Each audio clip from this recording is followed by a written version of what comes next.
अरे मोदी को नोबेल पुरस्कार मिल सकता है या गोबल पुरस्कार मिल सकता है? झूठ का पुरस्कार तो मिल सकता है मोदी को। तो आरएसएस को आपको अगर ढंग से समझना है तो उनके कार्यविधि को समझना अत्यंत जरूरी है। अब अभी आपने देखा होगा कि एक शेर आया, पता चला कि गधा ही था। अब ये इशारा किसकी तरफ है? आपको पता है इशारा, आप ही लोग फैलाते हो उसको कि हमने शेर समझा था, वो तो गधा निकला। तो डिवीजन का मैं विरोध नहीं करता, मैं पोलराइजेशन का विरोध करता हूँ, क्योंकि डिवीजन में तो पार्टियाँ लड़ेगी भाई, वो समझना पड़ेगा। तो सपा को भी समझना पड़ेगा, बसपा को समझना पड़ेगा, कांग्रेस को भी समझना पड़ेगा कि सारी पार्टियों को लड़ने का अधिकार है। भाई लोग चाहते हैं आपने रिजल्ट दिया कि नहीं। अगर रिजल्ट नहीं दे रहे आप तो आप लोगों के किसी काम के नहीं हो। दोस्तों नमस्कार, मैं अनिरुद्ध चौहान, गांव गुआंढ में आपका स्वागत है। देश की राजनीति में सबका महत्व है, लेकिन एक संगठन ऐसा है जिसका महत्व अलग ही लेवल का है, और वो है आरएसएस। बड़े बड़े संगठन उनके सामने घुटने टेक देते हैं, बड़ी बड़ी पार्टियां उनके सामने घुटने टेक चुकी हैं। आज देश की बात करें तो देश के प्रधानमंत्री, गृह मंत्री, रक्षा मंत्री, प्रदेशों के मुख्यमंत्री, गृह सचिव, सचिव आज सब आरएसएस के हैं। ऐसा उन्होंने क्या किया कि ऐसी कौन सी कलाई उन्होंने फेर दी कि आज उन्हीं के पास सब कुछ है? ऐसा कौन सी जादू की पुड़िया है, कौन सी ऐसी छड़ी है जादू की कि उनके पास सब कुछ हो गया है? एक समय था जब आरएसएस को बैन कर दिया गया था सरदार पटेल जी के द्वारा। आज हमारे साथ में नागपुर से मेहमान आए हुए हैं अविनाश काकड़े जी। आरएसएस के ऊपर बड़े कटाक्ष इनके रहते हैं। कई बार आरएसएस के रूप के जो पदाधिकारी हैं, कार्यकर्ता हैं या कोई छिछोरे टाइप के लोग हैं, उन्होंने इनको धमकी भी दी है कि हमारे पास गोडसे भी है। तो जैसे गांधी जी को गोडसे ने मार दिया था, इस तरीके से आपका भी खात्मा किया जा सकता है। और बड़े तीखे प्रहार इनके रहते हैं, उन्हीं की वजह से इनको धमकी मिलती है। आज उसी को लेकर बात करेंगे।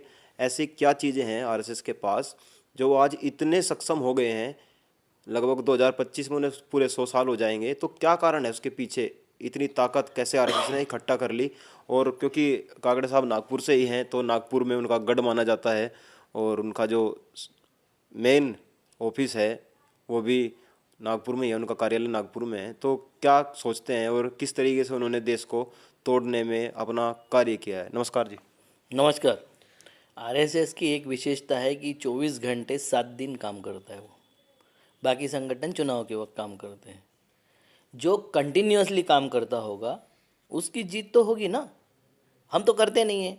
वो जहर फैलाने का भी काम करते हैं, झूठ भी फैलाते हैं, तो 100 बार बोल के फैलाते। आपने देखा होगा कि अभी नोबेल पुरस्कार के लिए हवा उठाना शुरू कर दिए थे कि मोदी को नोबेल पुरस्कार मिल रहा है। अरे मोदी को नोबेल पुरस्कार मिल सकता है या गोबल पुरस्कार मिल सकता है? झूठ का पुरस्कार तो मिल सकता है मोदी को, नोबेल पुरस्कार तो नहीं मिल सकता है। मगर उन्होंने किस तरीके से उसको फैलाया था, किस तरीके से उसका प्रचार प्रसार करना शुरू किया था। तो ये प्रचार प्रसार का जो हिम्मत है, उनकी झूठ बोलने की हिम्मत है, उसमें शर्म नहीं महसूस होती उनको झूठ बोलने में, वो बाकी लोग नहीं कर रहे। बाकी लोग सच भी नहीं बोल रहे। झूठ तो छोड़िए, नहीं बोले ना, मगर सच तो कम से कम बोलना चाहिए। तो आरएसएस को आपको अगर ढंग से समझना है तो उनके कार्यविधि को समझना अत्यंत जरूरी है। हम कार्यविधि समझते हैं क्या? किस तरीके से कार्य करते हैं वो नहीं समझते। आज आप जितना भी देख रहे होंगे, हिंदू मुसलमान के सिवाय कुछ है क्या उनके पास में? इतने साल हो गए उस संगठन को, अभी 100 साल होने जा रहे हैं, उनका कोई भी मामला हिंदू मुसलमान के आगे नहीं बढ़ता। वो तो कहते हैं हम हिंदू मुसलमान की बात ही नहीं, हम तो राष्ट्र की बात करते हैं। उनके पांचजन्य देख लो, उनका ऑर्गेनाइजर देख लो, उनके नेताओं के स्टेटमेंट देख लो, क्या बताते हैं वो? मुसलमानों ने यहाँ ये कर दिया, वहाँ वो कर दिया, वहाँ उसको सजा हो गई, लो जिहाद कर रहे, इसकी लड़की भगा के ले गए, उसकी लड़की भगा के ले गए। क्या करते हैं? इनके कथनी और करने में बहुत ज़्यादा फर्क है ना। ये बोलते क्या है कि हम हिंदू मुसलमान नहीं करते, मगर हिंदू मुसलमान का फ़ायदा किसे हुआ है? सबसे ज़्यादा उन्हीं को हुआ है। तो उसका फ़ायदा भी लेना है, उसका ब्लेम भी नहीं खुद पे लेना है कि हाँ हमने हिंदू मुसलमान किए। इस देश में जितनी अशांति हुई है, जितने अभी तो देख लो, मुसलमान करके मार दिया और बाद में वो हिंदू निकल आता है। कैसे मार रहे? ये कौन लोग हैं? ये हत्याएं करने से भी पीछे नहीं हटते। हत्याएं करना जिनको लगता है मजाक हो गई है, हर जगह हत्याएं करते रहते हैं। कौन लोग हैं ये? हमारे देश में इतना इनसिक्योर्डनेस बढ़ गया है, कौन कब मरेगा। आपने देखा होगा बुलडोज़र चल रहे हैं आपके प्रदेश में, तो आपके प्रदेश में जो बुलडोजर चल रहे हैं वो दीक्षित पर भी चलता है, शर्मा पर भी चलता है, तिवारी पर भी चलता है, मुसलमानों पर तो अकेले नहीं चलता है। क्योंकि जब इस तरीके की हरकतें होती है तो बुलडोजर किसी का धर्म और जाति तो नहीं देखते हैं, उसको तो बुलडोजर है, वो अपना काम अपने तरीके से करते रहता है। तो ये ना किसी के सगे है, ये किसी के सगे नहीं। कोई अगर ब्राह्मण को अगर लगता है कि हमारी पार्टी है तो ब्राह्मणों की भी ऐसी तैसी करने में उनको ज़्यादा समय नहीं लगेगा। वो खाली सत्ता की पार्टी है और सत्ता और संपत्ति की पार्टी है। उनको सत्ता और संपत्ति से मोह है, उनको किसी जाति से, किसी धर्म से, किसी भाषा से, किसी बात से उनको मोह नहीं है। ये समझो पहले। हम तो नहीं समझते, हमको लगता है ये हिंदू हित रक्षक है, हिंदू धर्म रक्षक है। अरे हिंदू धर्म रक्षक नहीं है, वो हिंदुत्ववाद के रक्षक है। हिंदुत्ववाद का मतलब होता है ब्राह्मणवाद, और ये रक्षा करते हैं ब्राह्मणवाद की, ये हिंदू की रक्षा नहीं करते। मैं कई उदाहरण दे सकता हूँ, सैकड़ों उदाहरण दे सकता हूँ।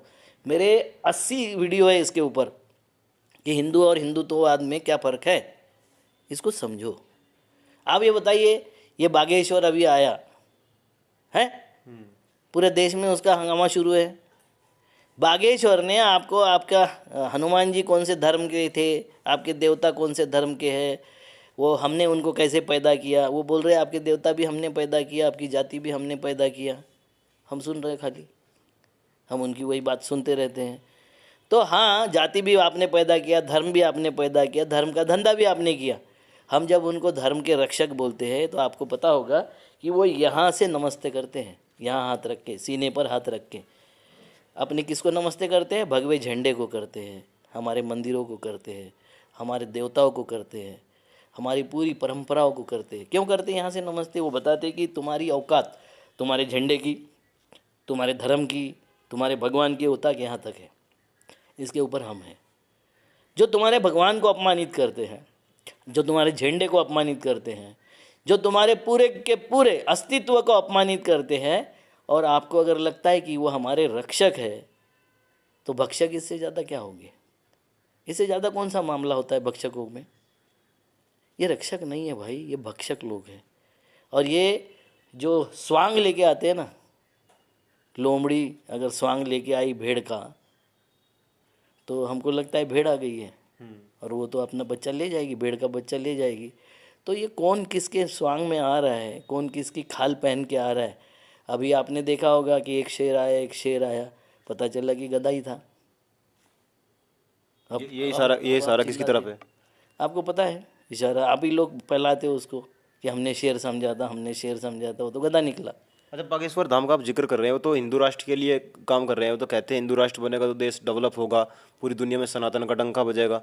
ये नरोत्तम मिश्रा ने पैदा किया हुआ व्यक्ति है। वो 26 साल का, 28 साल का एक लौंडा हमको धर्म समझा रहा है, और वहाँ गिमिक्स कर रहा है, वहाँ पाखंड फैला रहा है, वहाँ फ्रॉड कर रहा है, धोखेबाजी कर रहा है। और उसको सुरक्षा कौन दे रहा है? तो बीजेपी की सारी सरकारें उसको सुरक्षा दे रही है। हमारे यहाँ का देवेंद्र फडणवीस भी सुरक्षा दे रहा है, हमारे यहाँ के जो गडकरी है वो भी सुरक्षा दे रहे, मध्य प्रदेश का नरोत्तम मिश्रा भी सुरक्षा दे रहा है, और हर जगह की उसको सरकार सुरक्षा दे रही है। क्यों दे रही है? वो सुरक्षा इसलिए दे रही है कि वो भावनाएं भड़काता है, वो आपके लोगों को बरगलाता है। तो बरगलाने के ही धंधा है ना उनका। उनका क्या धंधा है? क्या दिया आपको? बीजेपी ने कभी आपका किसानों का आंदोलन लड़ा? कभी आपको शिक्षा दिया? कभी आपके स्वास्थ्य के लिए आवाज़ उठाया? कभी आपके बेहतरी के लिए कोई आंदोलन किया उन्होंने? सिवाय हिंदू मुसलमान के और तो कुछ किया नहीं उन्होंने। बताते वक्त वो बताते कि हम जाति नहीं मानते, हम धर्म नहीं मानते, हम सबके लिए काम करते। कथनी और करनी में तो यही फ़र्क है ना। बीजेपी में ऐसा भी तो नहीं हुआ ना कि आज तक कि यही अध्यक्ष बनेगा, अब लड़के का लड़का आ गया। वो तो किसी को बना देते हैं। प्रधानमंत्री पहले कोई और था, पहले बिहारी जी को बनाया, अब मोदी जी को बना दिया, अब आगे योगी जी की तैयारी कर देंगे। इस पार्टी का मालिक कौन है? आरएसएस। वो ब्राह्मण के सिवा और कोई बना क्या? अब ये मत सोचो भाई, बीजेपी ने नहीं, कांग्रेस ने भी एक परिवार अगर छोड़ दो तो बाकी तो 50 बदले हैं।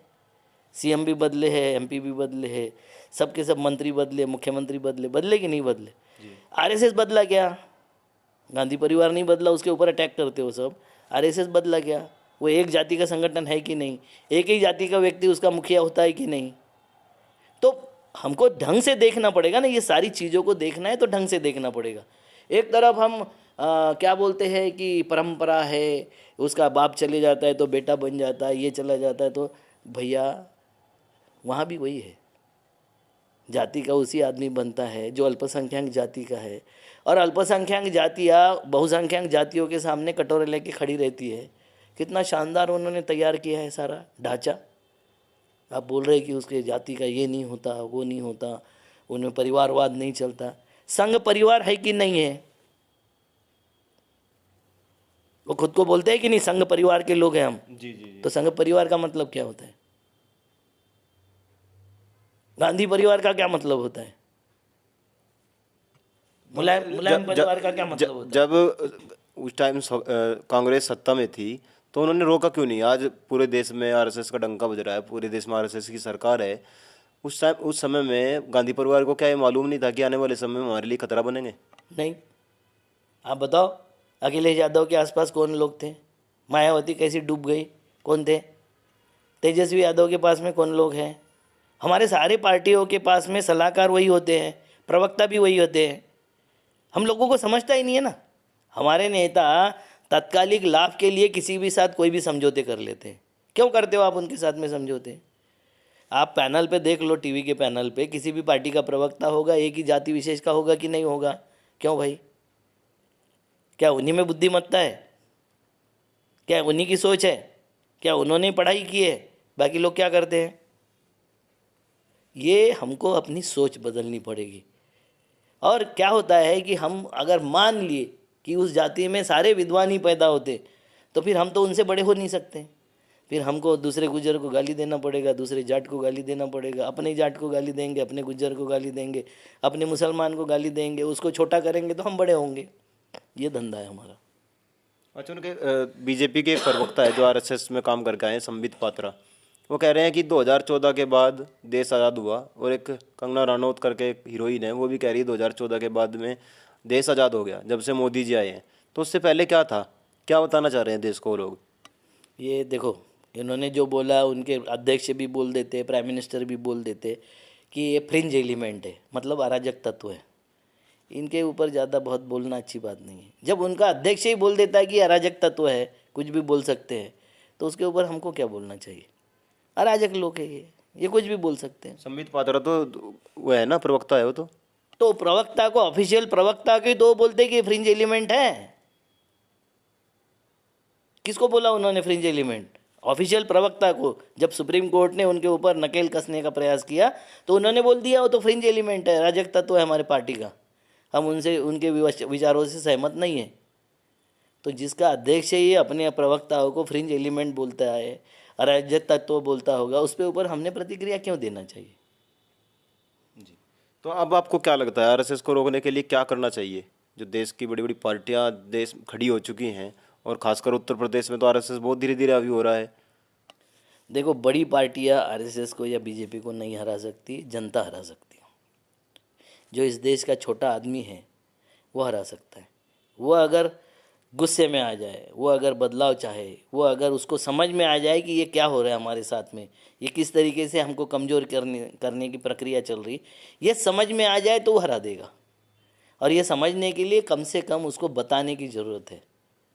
हमारे नेता उनके पास में जाके बताने का काम नहीं करते। आपको भी पता होगा कि आपके यहाँ विरोधी पार्टी के लोग कभी काम करते हुए देखा आपने 5 साल? जी। कि चुनाव के वक्त आते हैं खाली। चुनाव के टाइम पे आते हैं। तो फिर कैसे हराओगे उसको? कैसे हरा दोगे? नहीं हरा सकते। काम हर वक्त करना पड़ेगा, क्योंकि एक जहरीला विष ने ये है, बीज बोया हुआ है। वो इस विष का वृक्ष है, पेड़ है विष का। उसको एक बार छाटने से हो जाएगा कि जड़ समेत छाटना पड़ेगा? जड़ समेत छांटना पड़ेगा। तो हम कहाँ करते हो? जड़ समेत छाटने का काम कहाँ करते? एक बार छाटने का प्रयास करते हैं। अभी आपने आपके ज़िले में 3 सीटें हरा दिए, और आपने बताया कि वो उसमें वोट का विभाजन नहीं हुआ, इसलिए जीत गई सपा। विभाजन हो जाता तो ये विभाजन करके बीजेपी को लाभ पहुंचाने वाले लोग कौन हैं, उनको भी तो आइडेंटिफाई करना पड़ेगा। देखो, एक बात आपको बता देता हूँ, वोटों का पोलराइजेशन और वोटों का विभाजन, ये दो में फ़र्क समझना पड़ेगा जनता को। पोलराइजेशन ये होता है कि 5 जगह हमने खड़े कर दिए कैंडिडेट, मगर वो 5 सीटों पर हम जो कुछ बोल रहे हैं, जिस तरीके से प्रचार प्रसार कर रहे हैं, उसका इफेक्ट 50-100 सीटों पर पड़ जाए, उसको बोलते पोलराइजेशन। ये एक जगह हमने मुसलमानों के भड़कीले स्टेटमेंट दे दिए, हिंदुओं के भड़कीले स्टेटमेंट दे दिए, और कोई दलितों के दे दिए, और उससे कई सीटों पर आपका इफेक्ट चला गया, उसको कहते हैं पोलराइजेशन। और दूसरा है डिवीज़न। तो डिवीज़न में वोट खड़े हो गए, आपने देखा होगा कि वहाँ वो डिवीज़न में खड़ी हो जाती मायावती, वो वोट बांट लेती है और उसके वजह से बीजेपी को फ़ायदा हो जाता है। तो डिवीज़न का मैं विरोध नहीं करता, मैं पोलराइजेशन का विरोध करता हूँ, क्योंकि डिवीज़न में तो पार्टियाँ लड़ेगी भाई, वो समझना पड़ेगा। तो सपा को भी समझना पड़ेगा, बसपा को समझना पड़ेगा, कांग्रेस को भी समझना पड़ेगा कि सारी पार्टियों को लड़ने का अधिकार है। जीतना आपको है तो उनके साथ में बैठ के बात करना, उनके साथ में बैठ के गठबंधन बनाना, उनके साथ में बैठ के एडजस्टमेंट करना, ये आपको करना पड़ेगा। वो अगर नहीं करोगे तो फिर ये आपके वोट का विभाजन होगा, विभाजन से फ़ायदा उनको होगा। पोलराइजेशन से भी फ़ायदा बीजेपी को होता है, ओवैसी को होता है, ओवैसी जैसे लोगों को होता है, और विभाजन की भी फ़ायदा उनको लेने दोगे तो फिर आप कैसे लड़ोगे? तो अब जो किसान खड़े हो चुके हैं, तैयारी कर रहे हैं, कल भी यहाँ पे रामलीला मैदान में एसकेएम की मीटिंग है, उनको क्या करना चाहिए ताकि, जो आप कह रहे हैं राजनीति से जुड़ना चाहिए किसानों को? पॉलिटिकल स्टैंड लेना चाहिए, अपना दुश्मन कौन है उसको पहचानना चाहिए, किसको निपटाना है ये पहले पहचानना चाहिए। तो क्या अब तक तो यही आप कर चुनाव रहे थे, लड़ने पड़ने अब तो यही कर रहे हैं ना भाई। हम किसान लोग आज इस वक्त हराना किसको, ये तो पहले तय करते ना कि नहीं करते। जी। तो वो ढंग से तय करो ना, किसको हराना है, आपका दुश्मन कौन है, इसको आइडेंटिफाई करो, उसको हराओ। लेकिन किसान कहीं ना कहीं अपना रुख जो है दोबारा फिर बीजेपी की तरफ कर लेते हैं, क्या करना चाहिए इसके लिए, कैसे समझाए किसानों को? वो किसान नहीं रहता उस वक्त, तो वो धार्मिक हो जाता है, वो हिंदू हो जाता है, वो मुसलमान हो जाता है, इसलिए वो रुख बीजेपी की तरफ करता है। बीजेपी ने क्या दिया ऐसा, और क्या नुकसान किया मुलायम सिंह ने, कांग्रेस ने क्या नुकसान किया? ये हमारे पढ़े लिखे लोग जो आईआईटी में पढ़ रहे हैं, जो इंजीनियरिंग कॉलेज में वो उसको एमबीबीएस पढ़ रहे हैं, वो बोलते 70 साल में कांग्रेस ने क्या किया। अभी तू जिस आईआईटी में पढ़ रहा है वो कांग्रेस की देन है, जो मेडिकल कॉलेज में पढ़ रहा है वो कांग्रेस की देन है। ये बेईमानी है, टोटल बेईमानी है। और ये बेईमानी उनके साथ करते हैं, वो पार्टी रहेगी नहीं रहेगी, कांग्रेस रहेगी सपा रहेगी, आपको रहना है कि नहीं रहना है वो देख लो। क्योंकि जिस तरीके से ये विभाजन कर रहे हैं, जिस तरीके से आपस में झगड़े लगा रहे हैं, उससे आपको एक बात बता देता हूँ कि ये देश में बवाल खड़ा होगा, बहुत बड़ा बवाल खड़ा होगा। देखो, मैं बार बार पूछता हूँ, इस देश में 25 करोड़ से ज़्यादा मुसलमान हैं, क्या मुसलमानों को आप मार सकते हो? पूरे 25 करोड़ को मार सकते हो? नहीं। 25 करोड़ को भगा सकते हो? नहीं। तो रोज़ बवाल करके ना देश में शांति रहेगी, ना समाज में शांति रहेगी, ना हमारे ज़िले में शांति रहेगी। तो करना क्या चाहते हो आप? हर वक्त अशांति पैदा करना, और उससे फ़ायदा किसको होता है तो आपको पता है। जी जी हम भगा नहीं सकते ना मुसलमानों को, ये वास्तविकता है कि नहीं है? जी। है ना? उनकी जान से मार नहीं सकते, 25 करोड़ को हम मार नहीं सकते। तो जब मार नहीं सकते, भगा नहीं सकते, तो फिर रोज़ झगड़े करके करेंगे क्या? क्या करना है? बोले उनको सबक सिखाना है, सीख गए ना मुसलमान सबक। मुसलमान की अकल ठिकाने पर आ गई। वो 5 रुपये में पंचर बनाता था, 50 रुपये में बनाता है। अबे तेरे पास तो मोटरसाइकिल थी, अब साइकिल हो गई। तू अपनी सोचना, मुसलमानों को सबक सिखाना बाद में। मुसलमान नौकरी नहीं चाहता, मुसलमान कोई कर्जा नहीं चाहता तुम्हारे बैंक से, मुसलमान किसी शिक्षा के लिए कोई रिजर्वेशन नहीं चाहता है, नौकरी के लिए रिजर्वेशन नहीं चाहता है, वो अपने मेहनत से करता है। हर मुसलमान 10 से 15 रोजगार को बदलता है अपने जीवन टाइम में, वो तो अपने तरीके से जी रहा है। आपका क्या होगा ये आप सोचो, वो तो जी जाएगा। फिर हिंदुत्ववादी कहते हैं ये तो मुसलमानों की तारीफ करता है, मुसलमानों ने देश को बर्बाद कर दिया, देश में इतने बड़े बड़े कारनामे खड़े कर दिए, मुसलमान ऐसा कर रहे हैं, मुसलमानों महात्मा गांधी को मुसलमान ने नहीं मारा, इंदिरा गांधी को मुसलमान ने नहीं मारा, राजीव गांधी को मुसलमान ने नहीं मारा, मारा? जी। इस देश में बड़े से बड़े कांड मुसलमानों ने नहीं किए। ये कांड करने वाले कौन हैं? मुसलमानों को आप दोष दो, बिल्कुल दो, अगर उन्होंने कुछ किया है तो दोष दो। आपकी सत्ता है 8 साल से, कितने पनिशमेंट हुए मुसलमानों को? अरे छोड़ो, आपने कितने पनिशमेंट किए? गांधी परिवार करप्ट है, कांग्रेस पूरी करप्ट है, कितने लोगों को सजा हो गई? छोटे छोटे मामले उठा के लाते हो और परेशान करने का बात करते हो। सारी पार्टियां में चोर है, आपकी पार्टी में ईमानदार है। कल तक जो आपके पास आप आरोप करते थे कि ये चोर है, ये चोर है, आपके पार्टी में आने के बाद कमल छाप साबुन से वो क्लीन हो जाता है, क्लीन चिट दे देते हो आप उसको। ये कैसा साबुन है आपके पास में? ये कैसी लॉन्ड्री है आपके पास में? राकेश टिकैत किसान नेता हैं जो कहते हैं कि इनके पास ताबीज़ है, उस ताबीज़ को पहन लो आप तो आपकी सारी समस्याएं दूर। वो ताबीज़ के बारे में उनको भी सोचना पड़ेगा, क्योंकि बहुत लोग उन पे भी आरोप करते हैं, ये कभी कभी ताबीज़ पहन लेते हैं। उनको भी सोचना पड़ेगा। जब ताबीज़ की बात करते हो तो वो ताबीज़ आपके पास तक नहीं आए, इसके लिए आपको सोचना पड़ेगा। अब तो सीधा उनका एक तरफा कटाक्ष भारतीय जनता पार्टी के लिए ही है, बल्कि उस विचारधारा के लिए जो पनप रही है देश में, जो चल रही है। मुझे बहुत अच्छे लगते हैं राकेश टिकैत जी, मगर उस वक्त मैं बहुत निराश हो जाता हूँ जब उन्होंने जिम्मा लिया था लखीमपुर का और वहाँ एक भी सीट बीजेपी की नहीं हरा है। जब मुझे लगता है कि क्या कमी रह गई, इसका आत्मचिंतन करने की टिकैत जी को भी आवश्यकता है। उसमें क्या करना चाहिए था? टिकैत जी गए भी वहाँ पे, किसानों को इकट्ठा भी किया, लेकिन किसान है बाद में थोड़े दिन वो रहता है, उबाल रहता है, फिर बाद में धीरे धीरे वो ठंडा हो जाता है, चुनाव तक गर्माहट खत्म हो जाता है। आप मुझे बताओ कि रावण को हम आज भी जलाते हैं, होलिका को आज भी जलाते हैं, याद रखवाना पड़ता है ना।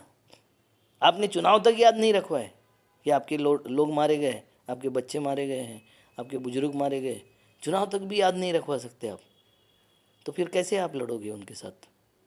वो तो झूठ का क्या यानी कैंपेन करते हैं। आपको अभी बताया मैंने कि नोबेल पुरस्कार को गोबल पुरस्कार भी नोबेल में बदल देते हो। तो उसको अगर उसको थामना होगा, उसको आपको जवाब देना होगा, तो आपको भी आपकी स्ट्रेटेजी तैयार करना होगा। नहीं करते आप स्ट्रेटेजी तैयार, और फिर बाद में बोलोगे कि उन्होंने ऐसा कर दिया, उन्होंने वैसा कर दिया, उसके कारण वो जीत गए। भाई लोग चाहते हैं आपने रिजल्ट दिया कि नहीं। अगर रिजल्ट नहीं दे रहे आप तो आप लोगों के किसी काम के नहीं हो। तो आपने अभी आरएसएस के बारे में हर चीज़ सुनी, आरएसएस किस तरीके से काम करता है, आरएसएस के काम करने का तरीका क्या है और कैसे आरएसएस को जवाब दिया जा सकता है, इसकी ज़रूरत है किसान संगठनों को, सारी पार्टियों को। आपको एक बात बता देता हूँ, देखो कैसे हम जवाब देने से चूक जाते हैं। राजनाथ सिंह जी ने पार्लियामेंट में बोला था कि भारत का संविधान पंथ निरपेक्ष है, और भारत के इसमें लिखा हुआ है कि धर्मनिरपेक्ष है। अब धर्मनिरपेक्ष और पंथ निरपेक्षता में क्या फ़र्क है, पता नहीं है हमारे लोगों को। पंथ होता है कि एक धर्म में अनेक पंथ होते हैं, जैसे हीनयान है, बौद्ध में हीनयान महायान पंथ है, दिगंबर श्वेतांबर पंथ है, सिया सुन्नी पंथ है, वैष्णव और शैव पंथ है। ये एक धर्म के पंथ है। क्रिश्चियनों में भी पंथ है, कैथोलिक, प्रोटेस्टेंट, ये सारे पंथ है। ये एक पंथों का कॉमन मिनिमम प्रोग्राम तय करने वाली विचारधारा को हम पंथ निरपेक्ष विचारधारा बोलते हैं। ठीक है। जब ये पंथ निरपेक्ष विचारधारा आई तो ये अमेरिका और यूरोप से आई, क्योंकि उनको ईसाइयों के बीच में कॉमन मिनिमम प्रोग्राम बनाना था। हमारा देश का ऐसा नहीं है भाई।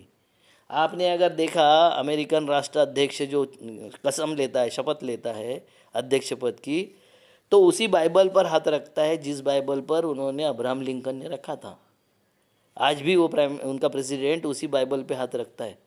और मेरा देश है धर्मनिरपेक्ष, उसमें बाइबल पे भी हाथ रखते हैं, कुरान पे भी हाथ रखते हैं, गीता पर भी रखते हैं, संविधान पर भी रखते हैं। और कुछ नहीं, हमको अगर किसी को नहीं मानना है तो सत्यनिष्ठा की भी शपथ लेके हम राष्ट्रपति भी बन सकते हैं और प्रधानमंत्री भी बन सकते हैं। ये मौलिकता है धर्मनिरपेक्षता और पंथ निरपेक्षता में। हमको समझ में आई? वो तो रोज़ आपके डिस्कोर्स बदल रहे हैं, वो रोज़ आपके बाप बदलने की बात कर रहे हैं, रोज़ आपके विचार बदलने की बात कर रहे हैं, और हम उनको बता ही नहीं रहे कि भैया ये नहीं है हमारा बाप तो ये है, हमारा इस तरीके से है विचार। बोलते हैं कोई, सारे नेता अपने जुगाड़ में लगे रहते हैं कि मुझे सत्ता कैसे मिल जाए। आपने कभी देखा कि आरएसएस का कोई नेता दूसरी पार्टी में जाके सत्ता लेता है? देखा? जी। और बाकी पार्टियों के नेता क्यों घुस जाते हैं? आज पूरा कांग्रेस मुक्त माने भारत करने की जगह पर कांग्रेस युक्त भाजपा हो गई है। सारे पार्टियों के नेता वहाँ जीत के आते हैं। जितने जीत के आए होंगे 302 300, इसमें मुझे ऐसा लगता है कि 200 के आसपास तो दूसरी पार्टियों के नेता जीते हैं, और वो 102 भी जीते होंगे, वो भी किसी न किसी पार्टी से कभी ना कभी आए हुए हैं। तो इनके पास में ना तो इकोनॉमिक्स है, ना इनके पास में कोई समाजशास्त्री है, ना इनके पास में कोई विशेषज्ञ है। आप बताइए, रिजर्व बैंक का चेयरमैन जो गवर्नर बनाया, इन्होंने इतिहास के आदमी को रिजर्व बैंक का चेयरमैन बना दिया। इनको ना इकोनॉमी समझती है, ना इनको धर्मशास्त्र समझता है, ना इनको अर्थशास्त्र समझता है, ना इनको समाजशास्त्र समझता है, ना इनको राजनीतिक समझ है।